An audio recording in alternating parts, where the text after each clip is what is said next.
I watched Marcus slide the settlement papers across our dining room table, the same table where we'd hosted his mother's birthday dinner last month, where I'd smiled through her passive aggressive comments about my simple upbringing, where I'd pretended not to notice the way his hand lingered on Jessica's arm when she reached for the wine. Jessica, my best friend since college, the maid of honor at our wedding. The woman currently standing behind my husband with her hand on his shoulder, that practiced look of concern on her face that I'd once believed was genuine. 30 million, Marcus said, tapping the number with his Mont Blanc pen, the one I'd given him for our 5th anniversary. It's more than fair, Claire. More than generous, actually, considering you didn't contribute anything to the business. The business. Apex Technologies. The company I'd helped him build from our studio apartment, surviving on ramen while he coded and I handled everything else. The incorporation papers, the pitch decks, the investor meetings, where I'd smiled and nodded and made him look good. The company that was now valued at $8 billion. $8 billion. Not 300 million, which is what 30 million represented, less than 0.5% of the total value. But they didn't know that I knew. In my first life, the one that ended 3 months from now when I'd discover Marcus had been poisoning me with arsenic, slowly, carefully, the symptoms mimicking the lupus diagnosis he'd convinced me I had, I'd signed these same papers. I'd believed his lies about the company's worth, about the prenup being ironclad, about this being the best I could hope for. I'd believed him when he said he loved me. I'd believed Jessica when she held my hand in the hospital and told me everything would be okay. I died believing them both. But then I woke up 6 months in the past in our bedroom with morning light streaming through the windows and Marcus beside me still asleep. And I remembered everything. Every lie, every betrayal, every symptom that wasn't lupus at all. The poison was in my vitamin supplements. The ones Jessica bought for me from that exclusive wellness company she represented. The ones she insisted I take every morning, watching to make sure I swallowed them. I'd stopped taking them the day I woke up. Within a week, the fatigue began to lift. Within 2, my hands stopped shaking. By 3 weeks, I could think clearly for the first time in months. And I'd started planning. Claire, Marcus's voice pulled me back to the present. Did you hear me? 30 million. You can sign right now and we can both move on with our lives. Jessica squeezed his shoulder. I watched her manicured nails, painted that deep red she knew I hated, dig slightly into his expensive suit jacket. It really is generous, Claire. You should take it while it's on the table. There it was, that edge in her voice, the impatience bleeding through the false sympathy. They wanted this done. They wanted me out. In my first life, I'd asked for time to think. I'd consulted with the lawyer Marcus recommended, his former roommate from Harvard, who I now knew was feeding him information about my case. I'd reviewed the financials they provided, showing Apex struggling, barely profitable, certainly not worth the billions it actually commanded. I'd eventually signed, grateful for the 30 million, grateful to escape what I thought was a loveless marriage, not realizing it was actually a murder plot. 3 months later, I'd been dead. This time, I picked up the pen. Okay, I said simply. Marcus blinked. Okay. I'll sign. I pulled the papers closer, scanning the familiar clauses. The 30 million payment structure, 10 million upfront, 20 million over 5 years. The complete waiver of any future claims to Apex Technologies or its subsidiaries.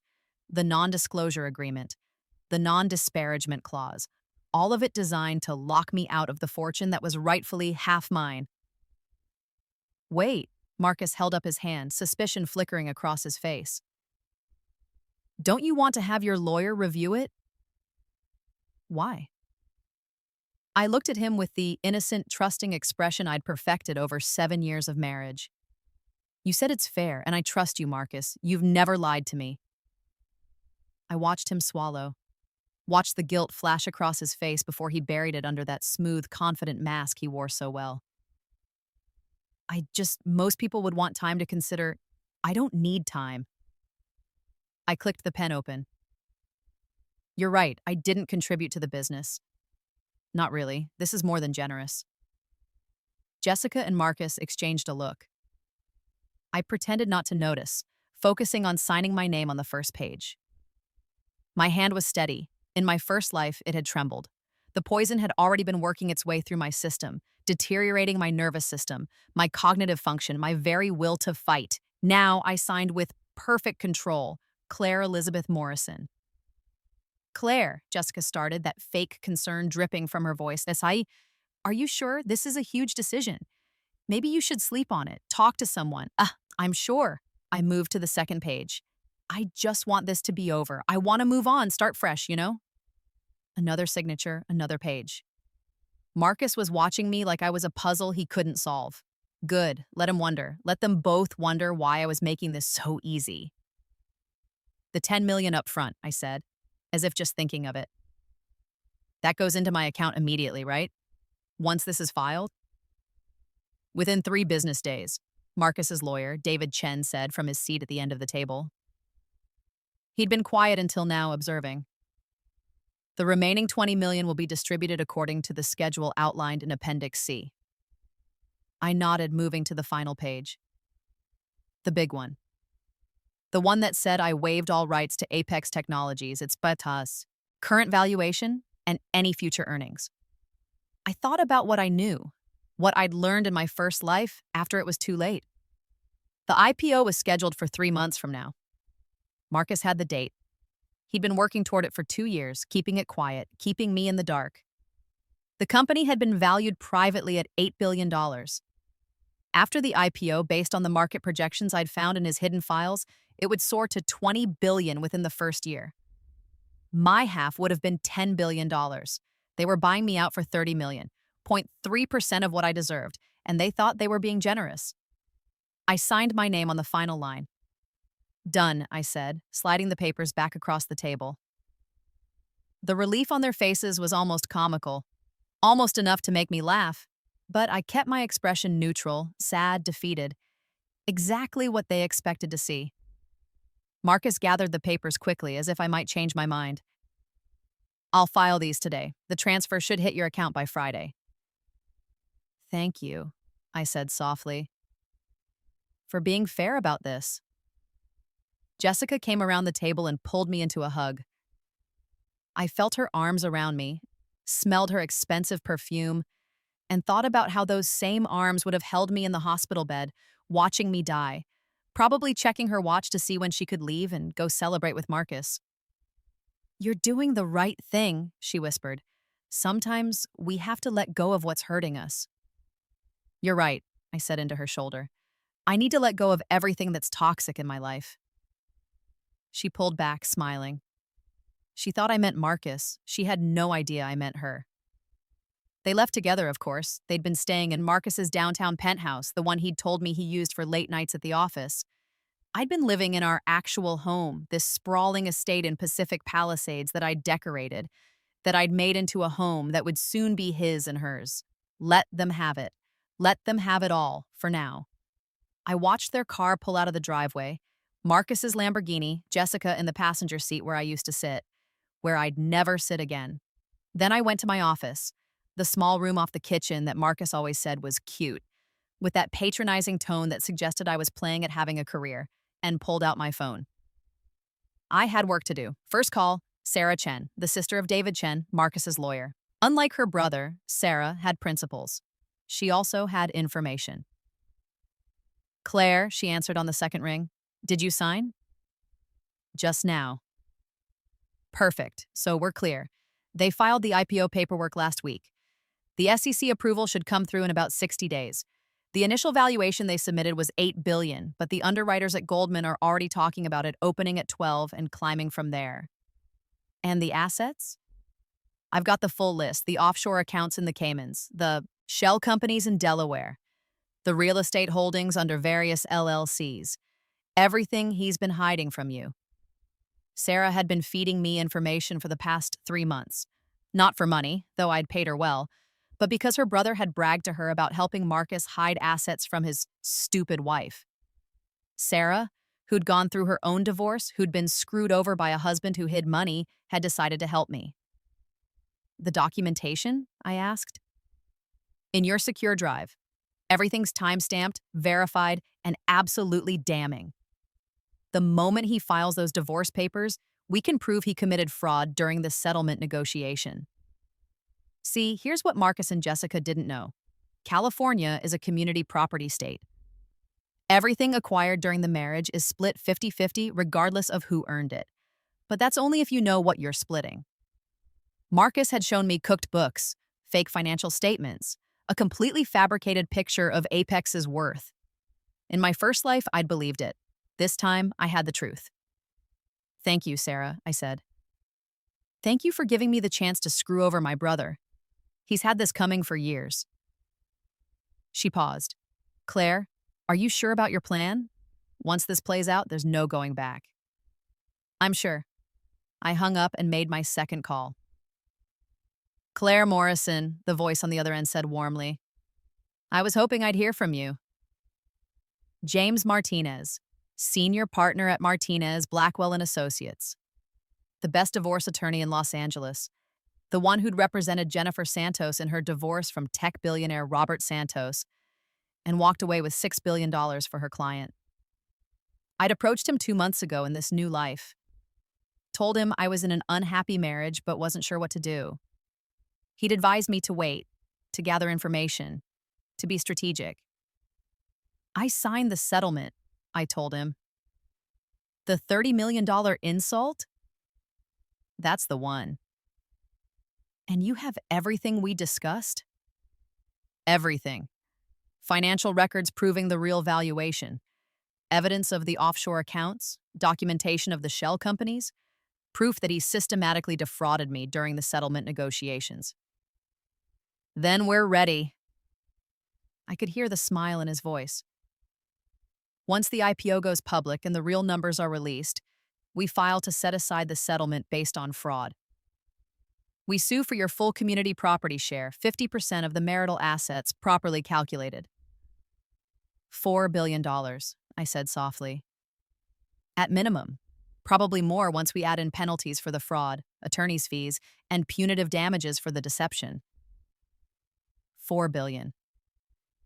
Versus the $30 million they thought they were paying me. But I wasn't done yet. "James, there's one more thing." "Go ahead." "Jessica Pham, my best friend. I need you to investigate her wellness company, the one she kept pushing me to invest in." "The vitamin supplements?" "Yes, I think you'll find it's a pyramid scheme, and I think you'll find Marcus is one of the primary investors. In my first life, I discovered too late that the wellness company was Jessica's front for laundering Marcus's hidden money. The vitamins were overpriced garbage, but they provided a perfect way to move cash around. And as an added bonus, they gave Jessica access to my vitamin supply, the ones she'd laced with poison. I had no proof of the poisoning. Not yet. The symptoms could have been anything, and by the time I died in my first life, it was too late for an autopsy to reveal anything useful. The arsenic had metabolized, the damage was done, and everyone believed I'd succumbed to complications from lupus. But I had time now, and I was very, very patient. "I'll have my investigator look into it," James said. "If there's fraud there, we'll find it." "Thank you. I'll be in touch." I ended the call and sat back in my chair looking around my office. This room that Marcus dismissed. This space where I'd actually been running my own business for the past 3 years. A consulting firm that helped small tech companies with their operations and strategy. It wasn't Apex Technologies. It wasn't billions of dollars. But it was mine. And Marcus had no idea how much it was worth. Because while he'd been hiding his assets from me, I'd been hiding mine from him. Not out of malice, I'd actually thought we were a team. I'd kept my business separate because I wanted something that was just mine. Something I'd built without his shadow. That business was now worth $70 million. I'd gotten an offer last month from a larger firm wanting to acquire it. I'd turned them down, but I'd kept the paperwork. Marcus didn't know about it because I'd structured everything through a trust I'd set up before we married. The prenup protected his pre-marital assets. Coincidentally, it also protected mine. $70 million, plus the $10 million from the settlement, plus what I'd saved over the years. I'd have enough to live comfortably while I waited for the real prize. My phone buzzed. A text from Jessica. "Hey babe, just checking on you. That was so hard. Want to come over tonight? Wine and ice cream? I'm here for you." I stared at that heart emoji. In my first life, I'd have jumped at this. I'd have gone to her apartment, cried on her shoulder, drunk the wine she offered, eaten the ice cream she'd present, and the whole time she'd have been waiting for me to take my vitamins. Thanks, but I think I need to be alone tonight. Processing everything. Of course, take all the time you need. I love you. I deleted the text thread and blocked her number. Then I went to the kitchen and found the vitamin bottle she'd given me last week. The new supply. Extra strength, she'd said. Since you've been so tired lately. I'd been flushing them down the toilet one by one right after she left each morning, but I'd kept the bottle. I called Sarah back. I need one more favor, I said. I need you to get these vitamins tested, full chemical analysis. You think they're contaminated? I think they're poison. There was a long pause. Claire, I know how it sounds, but I have reason to believe Jessica has been poisoning me. I just need proof. Okay, Sarah said slowly. Okay, I'll connect you with a lab I trust. One that does toxicology work for criminal cases. They'll be thorough, and they'll document everything properly. Thank you. I hung up and looked at the bottle in my hand. Such a small thing. Such an innocent-looking thing. White capsules in a clean bottle with a cheerful label about holistic wellness and natural energy. Natural arsenic, more likely. I'd have proof soon enough. The next 2 weeks passed in a strange sort of calm. Marcus moved into the penthouse officially.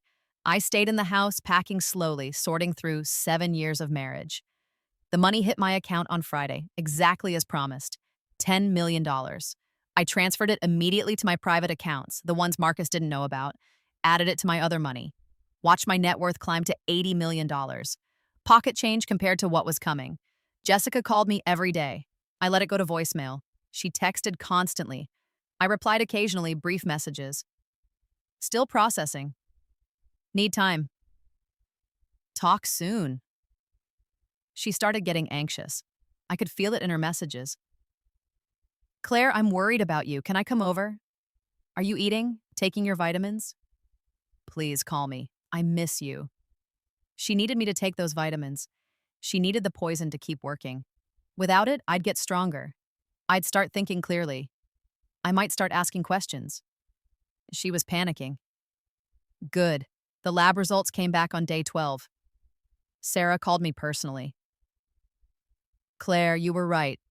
Arsenic trioxide, chronic exposure doses. This is attempted murder. My hands were shaking as I held the phone. Shaking from rage, not from poison. Can we prove Jessica gave them to me? Do you have any evidence of her providing these vitamins? Texts, emails, receipts? All of it. She documented everything. She was so proud of her wellness company, she sent me invoices, tracking information, whole emails about the benefits. Then yes, we can prove it. Claire, we need to go to the police. Not yet. What? I need more time. I need them to feel safe first. I need them to think they've won. Claire, trust me, please. She was quiet for a long moment. How much time? 2 months, maybe less. Until after the IPO. And if Jessica tries something else in the meantime? She won't. She thinks I'm defeated. She thinks I'm just a sad, dumped wife who's going to fade away quietly. And I'm going to let her keep thinking that. Sarah sighed. You're either brilliant or crazy. Maybe both. The IPO was scheduled for 67 days after I signed the settlement. Marcus and Jessica were not subtle about their excitement. I watched their Instagram stories. I'd created a fake account, something generic and untraceable. They were traveling, St. Bart's, Dubai, Tokyo, living their best life on Marcus's about-to-explode fortune. Jessica posted photos of them on a yacht, In her caption, she talked about new beginnings and finding happiness and loving yourself first. The comments were full of support from people who didn't know she was fucking her best friend's husband, who didn't know she'd been poisoning that best friend. I screenshotted everything. On day 45, Marcus called me. "Claire, it's Marcus." "I know," I said. "It's your number." "Right, I wanted to check in, see how you're doing." This was new. In my first life, he'd never called, never checked in. He'd been too busy celebrating his freedom. "I'm fine," I said carefully. "Why?" "The house. I know you've been packing, but I thought, if you need more time, that's okay." Something was off. Marcus didn't do generous, not unless it served him. "That's kind of you," I said slowly. "But I'm almost done." "Where are you going to move?" "I found a place in Venice. Small, but it's nice." A lie. I'd bought a penthouse in Beverly Hills with cash through an LLC. But he didn't need to know that. "Venice is great," he said, and I could hear the relief in his voice. Venice was where struggling artists lived, where you went when you couldn't afford the really nice areas. He was happy I'd be somewhere beneath him. "Was there something else then?" I asked. No, I wanted to make sure you were okay." "I'm okay, Marcus. You can stop feeling guilty now." He laughed, awkward and forced. I mean, it's fine. We both deserve to be happy. I hope you find what you're looking for." I hung up before he could respond. Then I called Sarah. "Why is Marcus checking up on me?" "I can find out. Give me an hour." She called back in 45 minutes. "His lawyers are nervous. Apparently, there's been some chatter in the tech community about Apex's valuation. People asking questions about how he kept it so quiet. His legal team wanted to make sure you weren't talking to anyone, weren't going to make waves before the IPO. He thinks I might have figured it out? He's worried you might figure it out once it goes public. They're trying to gauge your emotional state. If you're depressed and withdrawn, you're not a threat. If you're angry and hiring lawyers, you're a problem. Tell them I'm sad and pathetic." From what David's told me, that's exactly the impression you gave. Marcus thinks you're a broken little thing who's grateful for the crumbs he threw you. Perfect. On day 60, Apex Technologies filed their S-1 with the SEC. The document was public. Anyone could read it. The company valuation was listed at $10.2 billion. My phone started ringing immediately. Friends, family, people who'd heard I'd divorced. Marcus, wondering if I'd seen the news. I didn't answer. Instead, I called James Martinez. "Did you see?" he asked. "I saw. Your settlement was $30 million. Based on this S1, your community property share would be $5 billion. $5 billion, not 4. They'd lowballed even more than I'd calculated." "How soon can we file?" I asked. "I'm writing the motion now. We file the day after the IPO. We'll request an immediate freeze on Marcus's assets pending the fraud investigation. We'll file for an emergency hearing, and we'll release a statement to the press." "The press?" "Claire, this is going to be big news. Tech billionaire defrauds wife in divorce settlement, undervaluing company by 99.7%. This is going to be everywhere." "Good," I said. "I want it to be everywhere, because that was the other thing Marcus and Jessica didn't know about me. I'd spent the last 2 months building relationships with every major tech journalist in Los Angeles, not as Marcus's ex-wife. As a source for a different story I was feeding them, about a wellness company that was actually a pyramid scheme, preying on vulnerable women. When the Apex story broke, they'd be primed to dig deeper, and they'd find Jessica's company, and they'd find Marcus's investment in it, and then I'd give them the poisoning evidence. I wanted them destroyed, completely and utterly destroyed. Not just broke, not just humiliated, I wanted them in prison.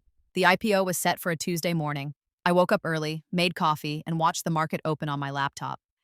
Apex Technologies debuted at $45 per share.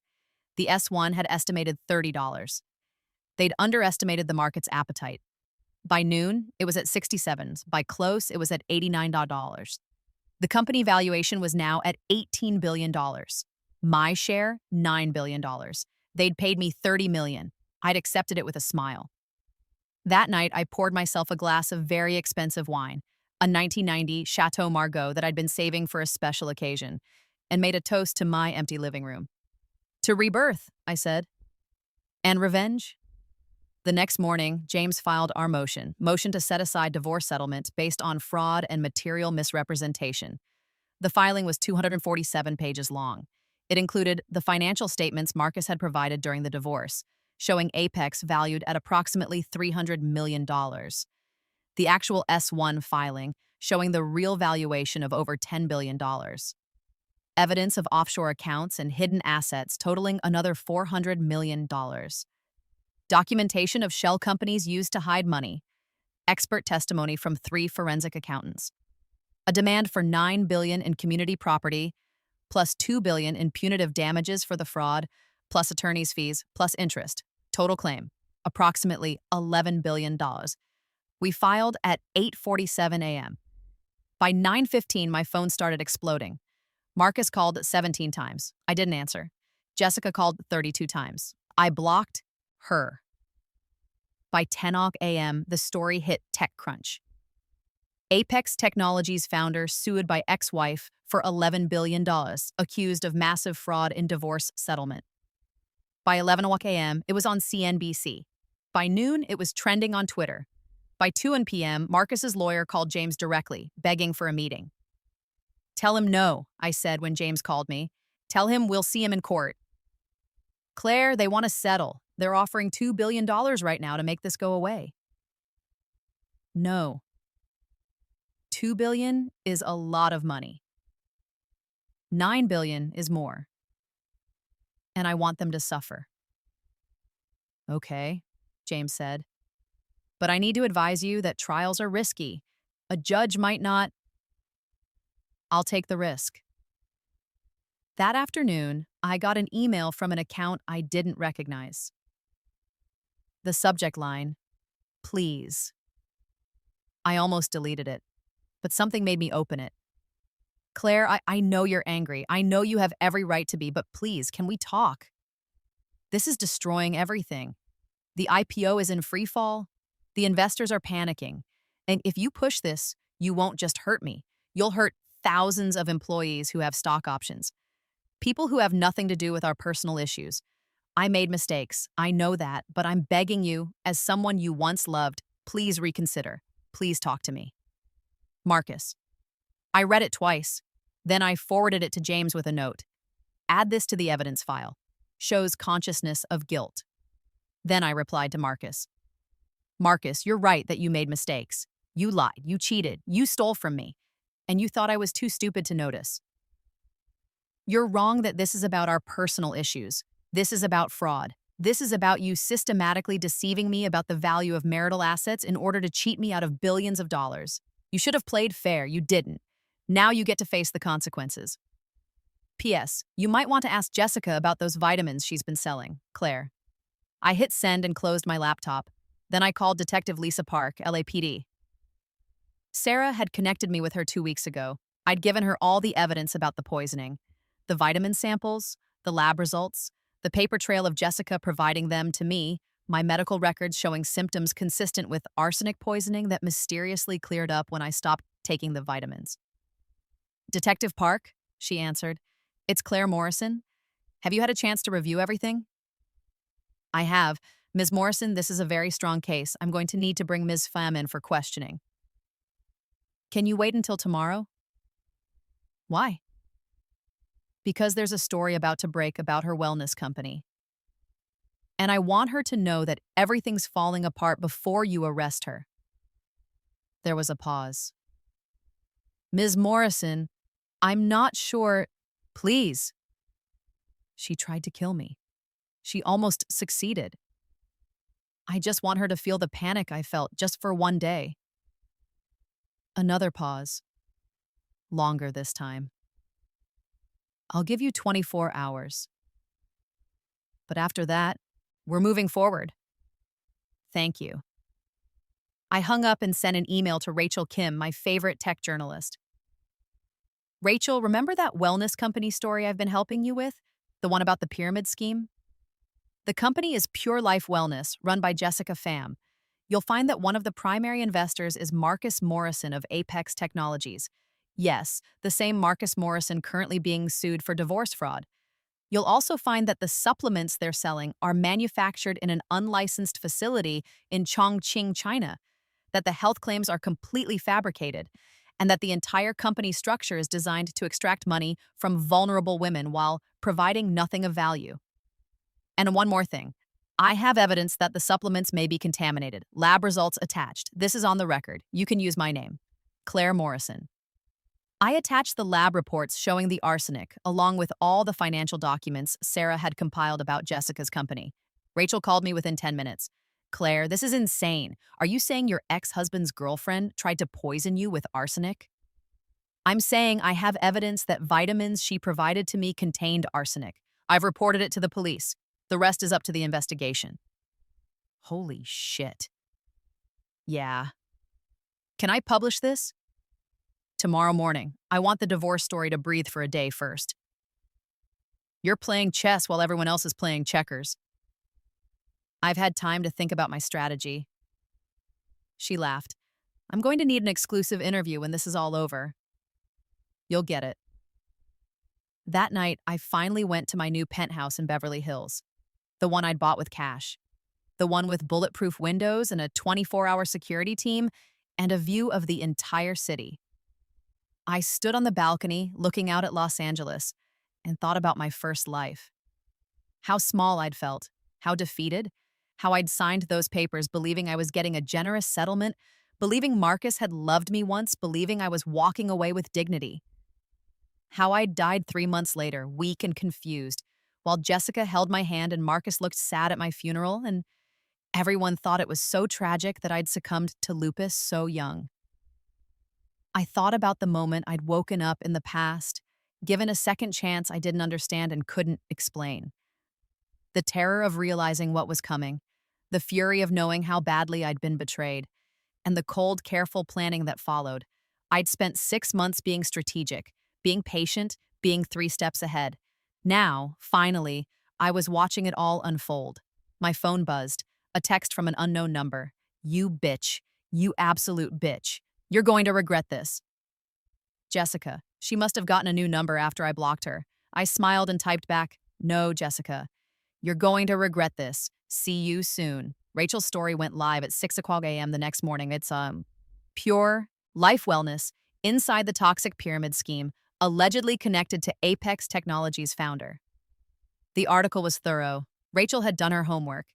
She'd interviewed victims of Jessica's scheme, women who'd lost thousands of dollars buying inventory they couldn't sell, women who'd been pressured into recruiting their friends and family, women who'd been promised financial freedom and gotten debt instead. She'd gotten expert testimony from toxicologists about the arsenic contamination. She'd traced the money flow from Marcus to Jessica's company, millions of dollars invested through shell corporations, the same ones he'd used to hide assets from me. And she'd connected the dots between the divorce fraud and the wellness scheme, painting a picture of 2 people who'd made a business out of deceiving the people who trusted them. By 8 a.m., Jessica's company website had crashed from traffic. By 9 a.m., she'd posted on Instagram a long rambling message about false accusations and jealous ex-friends, and standing in her truth. The comments were brutal. By 10 a.m., Detective Park called me. We're bringing her in now. I wanted to give you a heads up. Thank you. Ms. Morrison, I need to ask, how did you know? About the poisoning? I'd prepared for this question. The symptoms stopped when I stopped taking her vitamins. It made me suspicious. I had them tested. Not the full truth, but not a lie either. Well, you may have saved your own life. If you'd kept taking them, I know. I hung up and turned on the news. They were covering it all, the divorce fraud, the wellness scam, the poisoning allegations. Marcus's face was plastered across every channel, looking haggard and angry. Apex's stock had dropped 40% in 2 days. My phone rang. James, they want to settle, he said. $8 billion, immediately. No. Claire, $9 billion, that's my half, plus the $2 billion in punitive damages, plus attorney's fees, plus interest, plus a public apology, plus a full audit of every financial dealing Marcus has ever done. I want every single hidden account exposed, every shell company dissolved, every lie revealed. They'll never agree to that. Then we go to trial, and I'm very confident about our chances. What if we lose? We won't. I have evidence of systematic fraud. I have expert witnesses. I have his own emails admitting he hid assets. And now I have proof that he invested in a criminal enterprise that tried to kill me. The poisoning case is separate, but the investment is connected. And it shows a pattern of deception and willingness to harm me for financial gain. A jury's going to love that. James was quiet for a moment. You've really thought this through. I've had time. Okay, I'll tell them it's $11 billion or nothing. Good. The preliminary hearing was set for 3 weeks later. In that time, several things happened. First, Jessica was formally charged with attempted murder. The DA had reviewed all the evidence, the lab results, the paper trail, my medical records, the pattern of her insisting I take the vitamins, and determined they had a strong case. She was arrested at her apartment. The footage of her being walked out in handcuffs, crying and screaming about her innocence went viral. Second, Pure Life Wellness collapsed.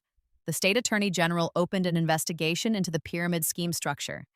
Hundreds of victims came forward. Jessica's assets were frozen pending the criminal case. Third, more allegations emerged about Marcus. Former employees of Apex came forward with stories of wage theft, sexual harassment, hostile work environment. The SEC opened an investigation into whether he'd committed securities fraud in the IPO process by hiding his personal legal troubles. Apex's stock continued to plummet. It was now trading at $23 per share, half of its opening price. Marcus was losing everything, and I was just getting started. The hearing was held in Los Angeles Superior Court downtown. I wore a simple black suit, professional, serious, but not trying too hard. I wanted to look like what I was, a wronged woman seeking justice. Marcus wore an expensive suit that probably cost more than most people's monthly rent. He looked tired, older. The stress was eating at him. Good. His legal team was 7 people. Mine was 3, James and 2 associates. We didn't need more. We had the truth. Judge Catherine Roberts presided. She was in her 60s, stern, with a reputation for not tolerating bullshit. She'd read the filings, all 247 pages. This is a preliminary hearing to determine if there's sufficient evidence of fraud to set aside the divorce settlement, she began. Mr. Martinez, you may present your argument. James stood.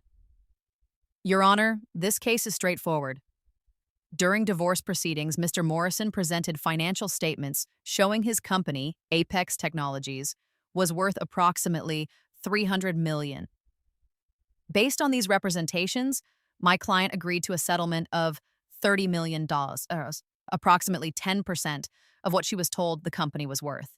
Less than 2 months later, Mr. Morrison's company went public with a valuation of over $10 billion, more than 30 times what he'd claimed. He projected the documents on the screen, the fake financial statements, the real S-1 filing. The contrast was stark. Mr. Morrison systematically deceived my client about the value of marital assets in order to defraud her of billions of dollars. This isn't a disagreement about valuation. This is fraud, and we can prove it. Marcus's lead attorney, Gerald Whitmore, stood. He was one of the most expensive lawyers in California, famous for defending tech executives. Your Honor, my client disputes these allegations entirely. The valuation of a private company is inherently uncertain. Mr. Morrison provided his best good faith estimate of Apex's worth at the time of the divorce. The fact that the market assigned a different value months later doesn't constitute fraud. It's simply the nature of volatile tech stocks. Your Honor, James interjected, we have evidence that Mr. Morrison knew the true value. We have internal documents from Apex showing the pre-IPO valuation. We have communications with investment banks. We have emails where Mr. Morrison specifically discussed hiding the company's true worth from his wife. That's taken out of context, Whitmore started. Let me see the emails, Judge Roberts said. James's associate handed up a folder. The judge read in silence for several minutes. Her expression didn't change, but I saw her jaw tighten. Mr. Whitmore, your client wrote, and I quote, Claire has no idea what Apex is really worth. Let's keep it that way. The settlement offer should be based on the doctored financials. She looked up. Would you like to explain how that's taken out of context? Whitmore looked like he wanted to disappear. Your Honor, I'd need to review the full email chain to provide proper context. I've read the full chain. It doesn't get better for your client. She set down the papers. Is there any evidence that the company valuation changed significantly between the settlement date and the IPO? Any major business development that would account for a 30x increase in value? The market conditions? Answer the question, counselor. Did the business fundamentally change? No, Your Honor. Then it appears Mr. Morrison lied to his wife about the value of marital assets in order to pay her a fraction of what she was owed. Judge Roberts looked at me for the first time. Ms. Morrison, you signed this settlement voluntarily, correct? I stood. Yes, Your Honor.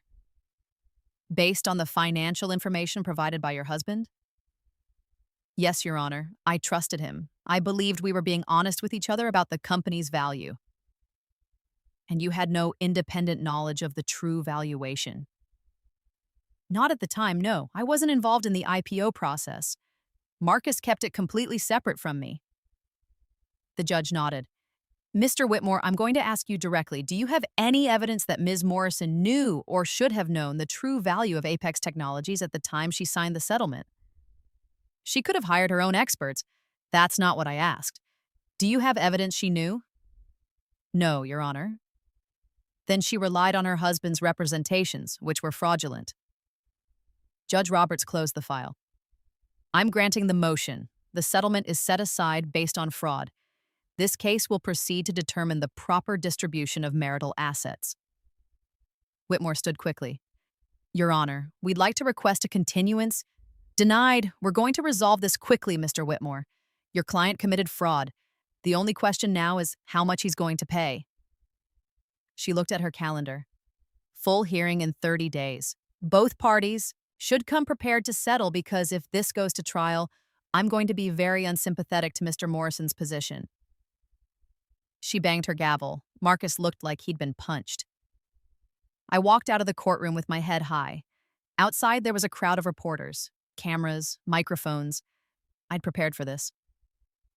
Ms. Morrison, how do you feel about the judge's ruling? I feel vindicated. I trusted my husband, and he betrayed that trust in the worst possible way. I'm grateful the court saw through his deception. What do you want people to know?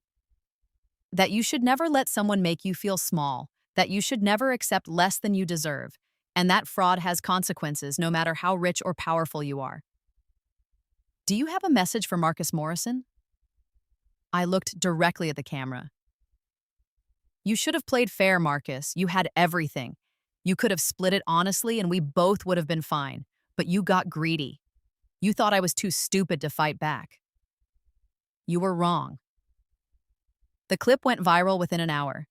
By evening, #Team Claire was trending on Twitter. By the next morning, I had 3 million new followers on Instagram.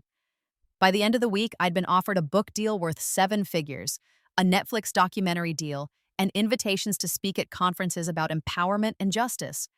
I accepted all of them.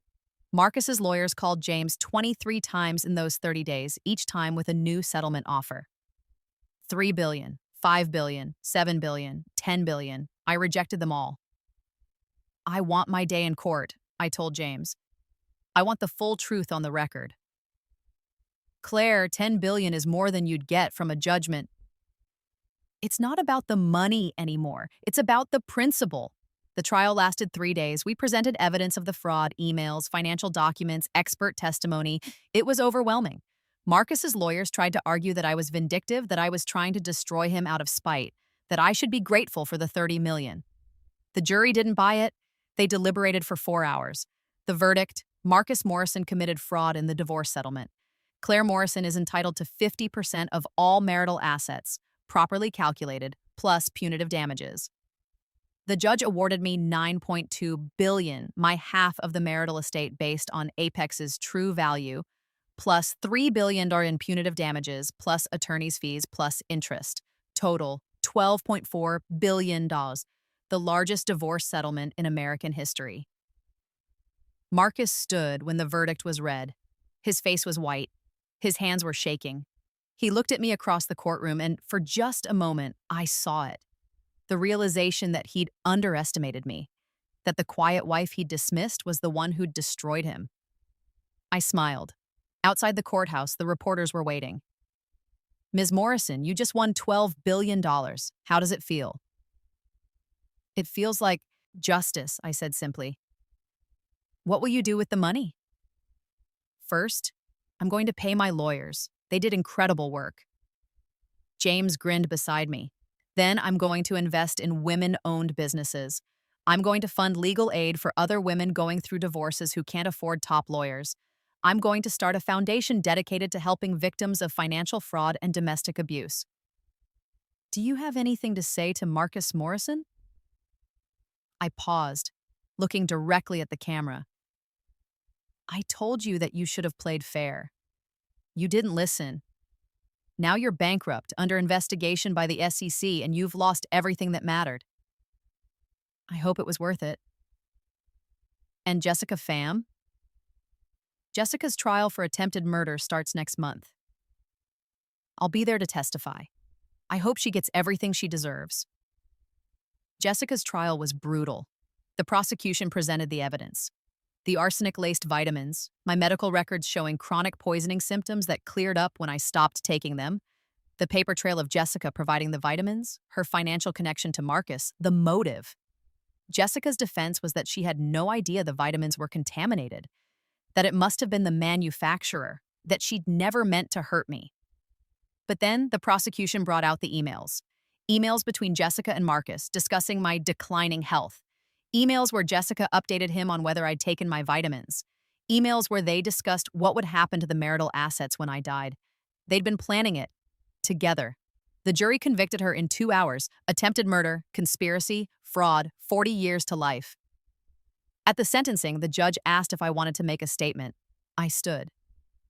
"Jessica was my best friend," I said. "I loved her. I trusted her. And she tried to kill me because she wanted my husband and his money. She fed me poison and held my hand while I died. The only reason I'm alive is because I got lucky." I paused, looking at her. She was crying, but I felt nothing. "I hope you spend the rest of your life thinking about how you traded friendship for money.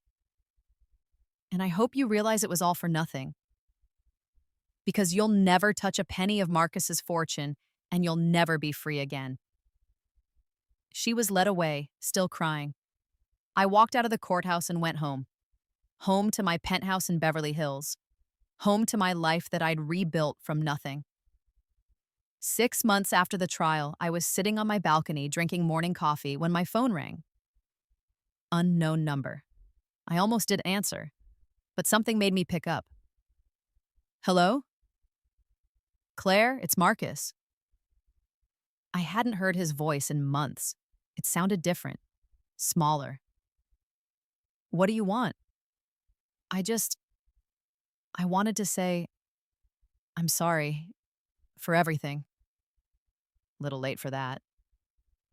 "I know, I needed you to know. I was wrong. About all of it. I waited. I didn't owe him anything, certainly not absolution. I lost everything," he said quietly. "Apex is gone. The SEC investigation resulted in criminal charges. I'm probably going to prison. All my assets are frozen. I'm living in a studio apartment in Van Nuys. I can't even afford a lawyer anymore." "I know," I said. "I've been following your case." "Of course you have." He laughed, bitter. "You were always smarter than me." "I just didn't want to see it." "No, you wanted me to be smaller than you. There's a difference." Silence. "Why did you do it?" I asked. You had everything. Why did you need to screw me over too? Because I could, he said finally. Because you trusted me, and that made it easy. Because I thought you'd never find out, and even if you did, you'd never fight back. I thought you loved me enough to let it go. I did love you, I said. That's why it hurt so much when I found out the truth. And now? Now I don't feel anything when I think about you. You're just a cautionary tale. Another pause. I deserve that. Yes, you do. Claire, can I ask you something? Go ahead. How did you know? How did you figure it all out so quickly? The real valuation, the hidden assets, the poisoning. It was like you knew exactly what we were doing before we did it. I smiled, looking out at the city. At my city now. Let's just say I got a second chance, I said. And I didn't waste it. What does that mean? It means you should have been honest with me from the start, because you never know who's going to get the last laugh. I hung up. That night, I hosted a party at my penthouse. Not a big party, just a few people. Sarah Chen, who'd helped me gather the evidence. Rachel Kim, who'd broken the story. James Martinez, who'd fought for me in court. A few other women I'd met through my foundation. Women who'd survived their own divorces and betrayals. We toasted to second chances, to fighting back, to refusing to be small.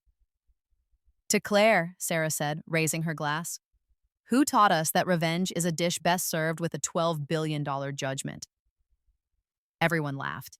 I looked around at these women, these strong, brilliant, fierce women who'd survived their own hells and come out the other side. Not revenge, I said. Justice, there's a difference. What's the difference? One of them asked. I thought about it. About Marcus, bankrupt and facing prison. About Jessica, locked away for 40 years. About Apex Technologies, now under new management with strict ethical guidelines and generous employee compensation packages. About the billions of dollars I was using to help other women escape abusive marriages, fund domestic violence shelters, provide free legal services. About the life I'd built, bigger and brighter than anything I'd had before.